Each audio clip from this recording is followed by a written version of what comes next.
never thought a garden decoration could start a war, but that was before the pink slip showed up. It was taped to the tiny bronze owl statue we'd placed in our front yard just 2 days earlier, a gift from my grandfather after his trip to Europe. The thing wasn't even a foot tall, but apparently it was big enough to offend the delicate sensibilities of the Pine Hollow Estates Homeowners Association. I stared at the paper in disbelief, the bold letters shouting at me like a slap in the face. $125 fine, unauthorized lawn ornament. I blinked twice, thinking maybe it was a prank. My grandfather, who had just finished watering the roses, walked over with his cane tapping lightly on the pavement. When I handed him the ticket, he read it silently, then looked up at me with a raised brow and the faintest smirk. "Well, I suppose the owl ruffled some feathers," he said dryly. I marched inside, heart pounding. Mom was halfway through her morning coffee when I slammed the paper down on the kitchen counter. "You're not going to believe this." She picked it up, scanned the fine, and groaned. "Oh, for crying out loud." Grandpa just chuckled behind me. He always said HOAs were where bored people went to feel powerful, but even he hadn't expected this level of nonsense. The owl was barely noticeable, nestled among the lavender and gardenias. It wasn't flashy. It didn't make noise. It was literally a symbol of wisdom. My grandfather, a retired historian who once worked with the Smithsonian, had chosen it because it reminded him of a Roman sculpture he admired. Now it was being treated like contraband. Mom pulled up the HOA website and found the citation code. Apparently all lawn decorations had to be pre-approved by the HOA board and appeared on a master list of authorized Decor. The owl, of course, was not on it. Who even makes a list like that? I snapped. "Tyrants," Grandpa muttered, sipping his tea. "At first we thought about removing it, paying the fine, and moving on, but then the neighbor from across the street, Mrs. Donnelly, stopped by, holding a similar pink slip for a tiny wooden gnome her granddaughter had painted. Another neighbor got fined for hanging a wind chime, and another for having a sunflower flag. It wasn't just about the owl. Something was happening in our neighborhood, something that smelled like control, disguised as order. And I should have known right then, the moment I saw the glint in Grandpa's eyes as he folded the fine and tucked it into his jacket pocket, that we weren't just going to roll over. He didn't say anything, but he didn't have to. The last time he looked like that, he uncovered forged colonial maps in a university archive and brought a major museum to its knees. This time, he was coming for the HOA, and they had no idea what was about to hit them. Karen Whitmore had become the HOA president just 3 months earlier, but it felt like she'd been preparing for it her entire life. Tall, blonde, always dressed like she had a tennis match scheduled with the governor, she strutted through Pine Hollow Estates like a queen surveying her kingdom. Her smile was all teeth and no warmth, and she had a voice like sugar-covered gravel, sweet on the surface, but sharp underneath. At first, people didn't think much of the change in leadership. The previous board had been mostly retired folks who cared more about holiday potlucks than regulations. But under Karen's reign, everything shifted. Overnight, the HOA bylaws turned from a dusty stack of guidelines into a loaded weapon, and she wielded them like a sword. The newsletter, once filled with gardening tips and community bake sale announcements, became a monthly scroll of rules, violations, and thinly veiled threats. She called it raising standards. Most of us called it tyranny. Started with little things. A kid's basketball hoop was deemed a hazard and ordered removed. A flag that wasn't American was called a distraction and fined. People got cited for unapproved mulch colors and overly whimsical holiday decorations. The neighborhood Facebook page went from birthday shout-outs to daily complaints and arguments. Then came the sign, a massive stone slab with the words Pine Hollow Estates carved in elegant script, surrounded by topiary and spotlights, installed without warning at the main entrance. Karen called it a symbol of pride. Rumor had it the board spent over $20,000 on it, money that no one remembered approving. That's when my grandfather really started paying attention. He asked to see the HOA's spending records. Karen denied the request, citing privacy concerns. That was the first red flag.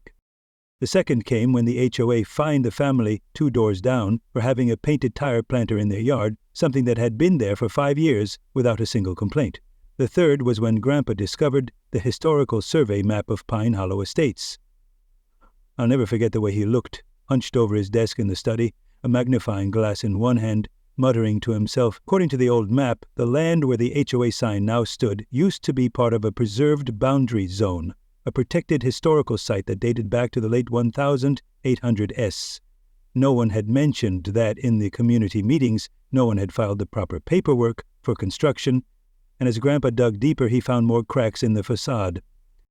The HOA's so-called master list of approved decorations, completely arbitrary, no legal basis. Karen had made it up with the other 2 board members, who just happened to be her best friends.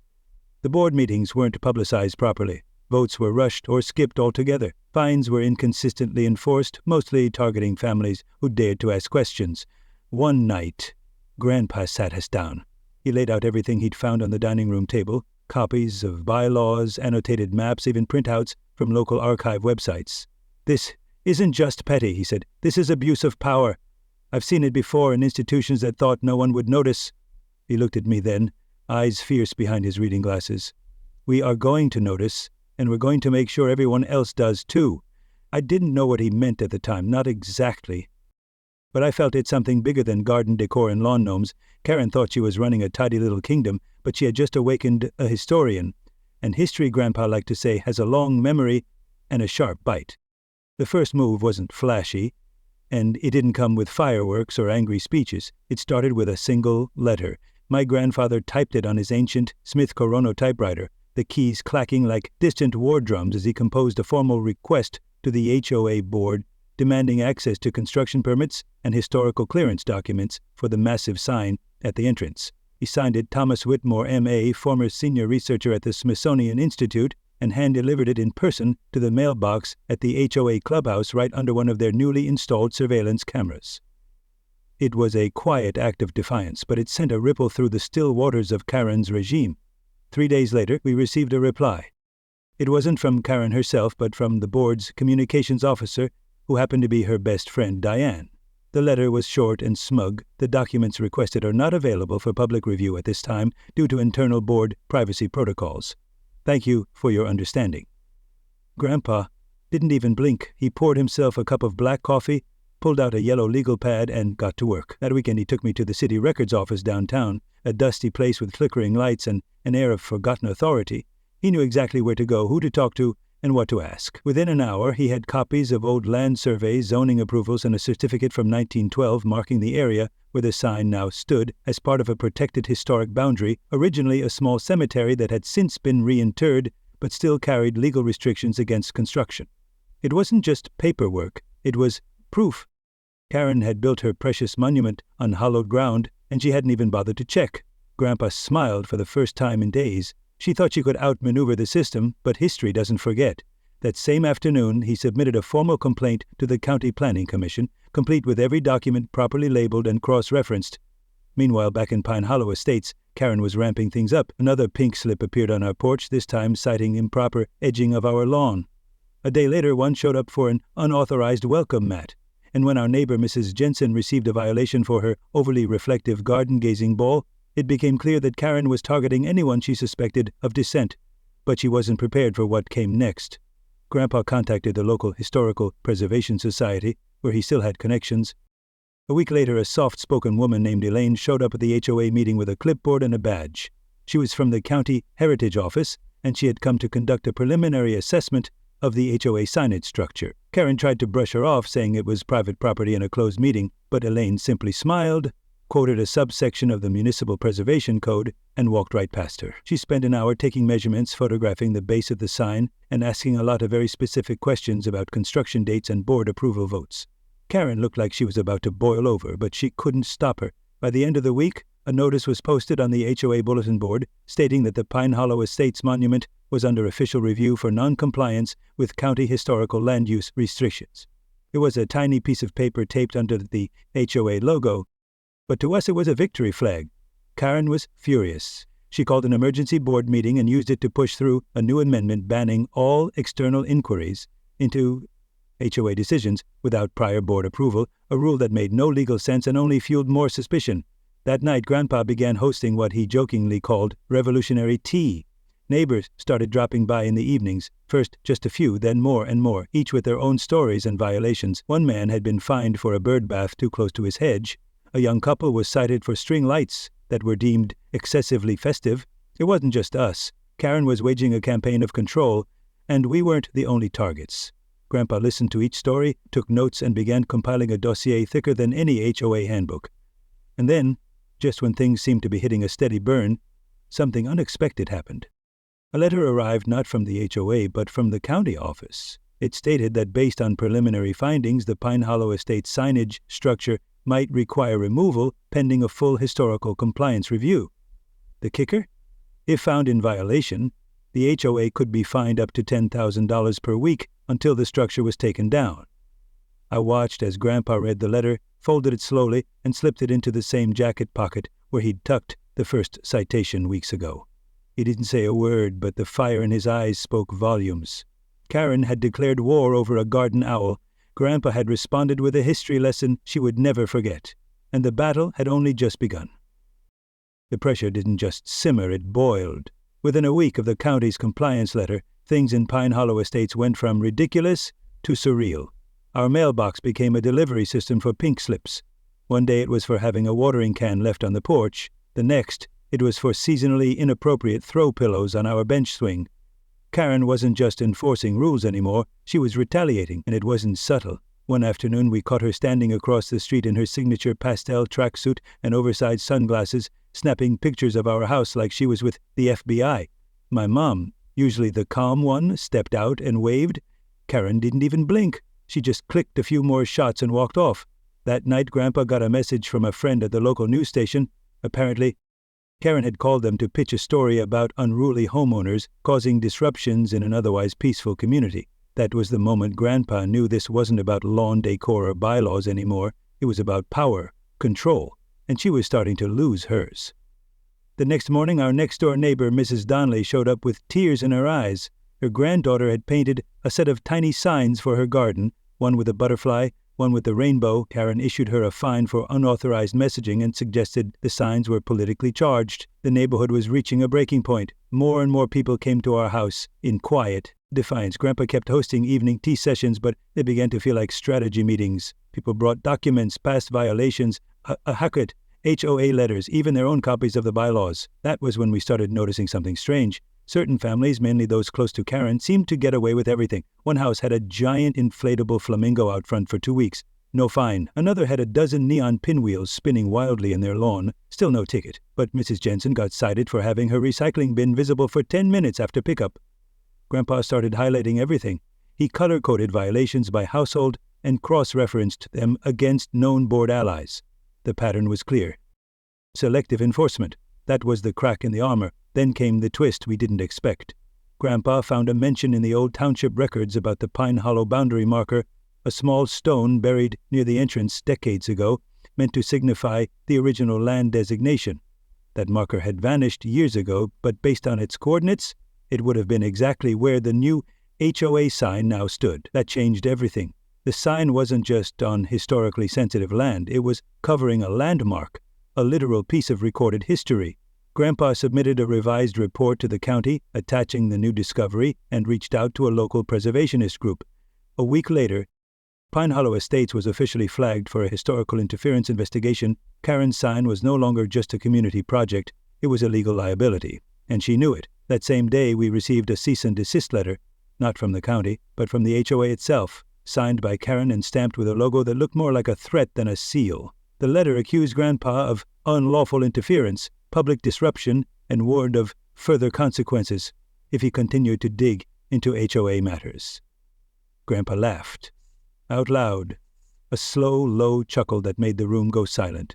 "She's scared," he said, "really scared, and with good reason, because now it wasn't just the community against her, it was the law, it was history, and worst of all, for her, it was Grandpa, with nothing to lose and a lifetime of knowing exactly where to strike."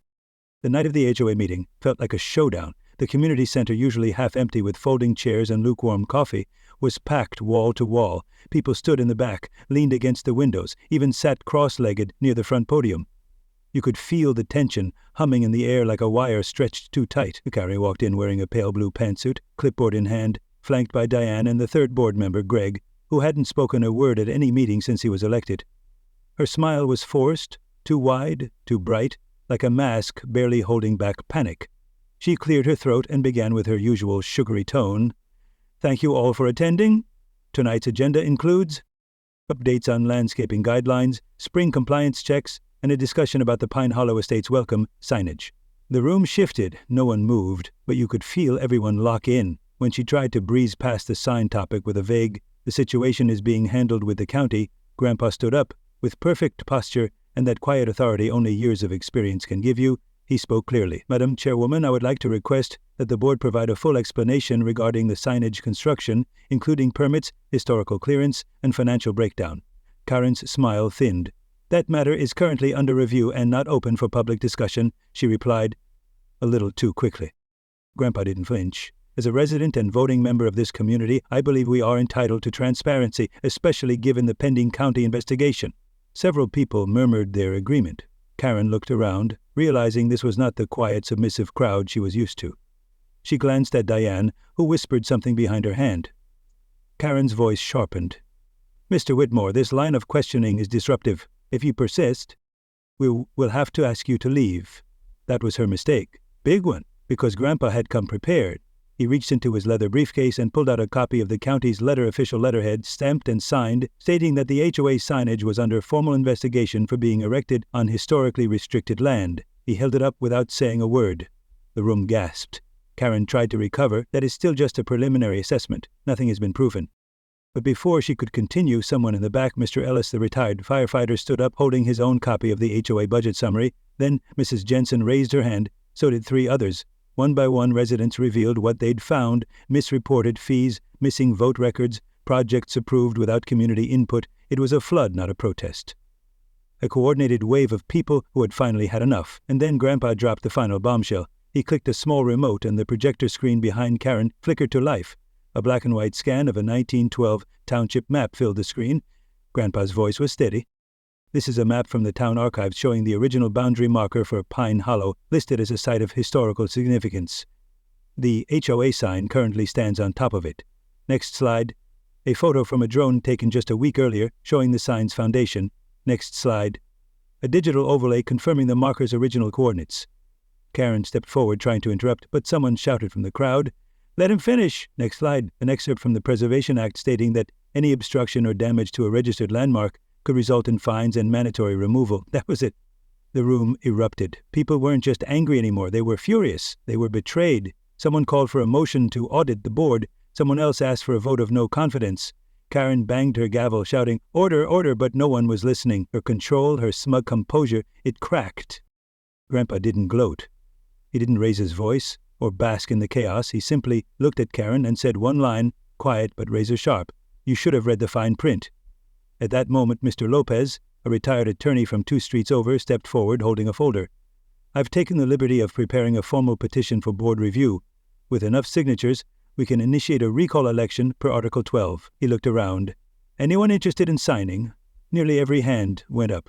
Karen looked around the room, her mouth opening and closing like she was underwater. Diane looked pale. Greg finally spoke. Just one word. Resigned. It was over. The woman who fined a neighborhood into fear had finally been outmaneuvered by an old man with a library card and a grudge. Grandpa turned to me, his face unreadable, but I saw the flicker of pride behind his glasses. "History always remembers," he whispered, "especially when you try to bury it." The fallout hit faster than anyone expected. Within 48 hours of the HOA meeting, explosion, Karen's resignation letter was taped to the community bulletin board, written in stiff, clipped language that barely masked her fury. Diane and Greg followed suit the next morning, quietly stepping down with no public statement. But the real shock came that afternoon when 2 unmarked county vehicles pulled up to the Pine Hollow entrance. Officials in polos and khakis began measuring, photographing, and marking the ground around the giant sign. By sunset, a bright orange notice had been taped to the structure itself, pending removal by order of County Preservation Authority. Grandpa didn't say much when he saw it. He just nodded once and kept walking the dog like it was any other evening. But inside the house, we knew something seismic had shifted. Word spread quickly. Neighbors who had barely spoken before now met in driveways and sidewalks, comparing notes and sharing stories. Some brought over old citations they had never dared to challenge, now realizing they weren't alone.